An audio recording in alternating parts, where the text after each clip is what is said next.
ईद उल अज़हा भी ईद उल फित्र ही की तरह एक मुक़द्दस दिन है जो हर साल दुनिया भर में कुर्बानी करके मनाया जाता है।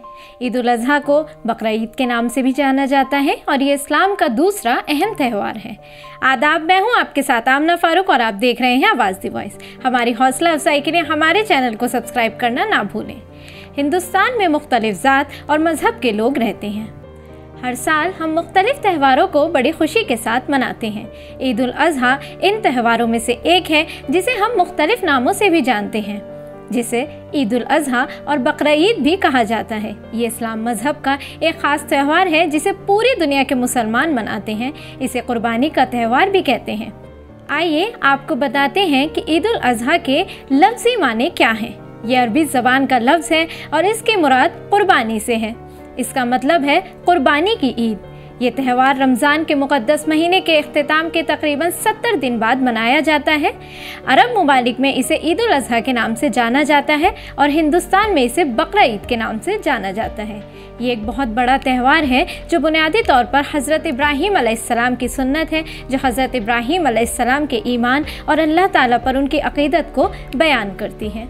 इब्राहीम अलैहिस्सलाम को अपने बेटे को ज़िबह करने का एक ख्वाब आया, लेकिन उन्होंने इस पर ध्यान नहीं दिया। जब 3 दिन तक लगातार वही ख्वाब आया तो आपको ये महसूस हुआ कि यकीनन ये ख्वाब अल्लाह ताला ही की तरफ से है।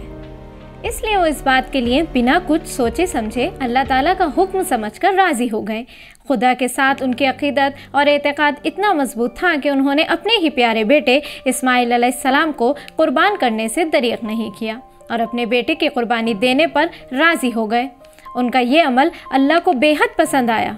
अल्लाह की खातिर अपने बेटे की कुर्बानी के लिए इब्राहीम अलैहिस्सलाम की रज़ामंदी ने अल्लाह ताला की रहमत को जोश दिलाया और अल्लाह ताला ने उनके बेटे की जान बचाने का सबब पैदा किया। और उसी वक्त इस्माइल अलैहिस्सलाम की जगह कुर्बान होने के लिए जिब्रील अलैहिस्सलाम के ज़रिए कुर्बानी के लिए एक मेढ़ा भेजा। यह अल्लाह ताला की तरफ से इब्राहीम अलैहिस्सलाम के लिए एक इनाम था।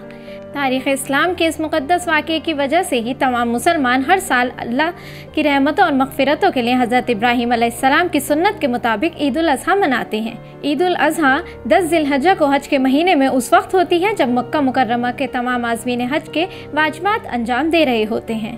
पूरी दुनिया के मुसलमान इस मुक़द्दस त्यौहार ईद उल अज़हा के लिए भरपूर तैयारी करते हैं। तमाम मुसलमान कुर्बानी के लिए जानवर खरीदते हैं। इसका चांद 10 दिन पहले दिखाई देता है और अगले 10 दिन बाद ईद उल अज़हा मनाई जाती है।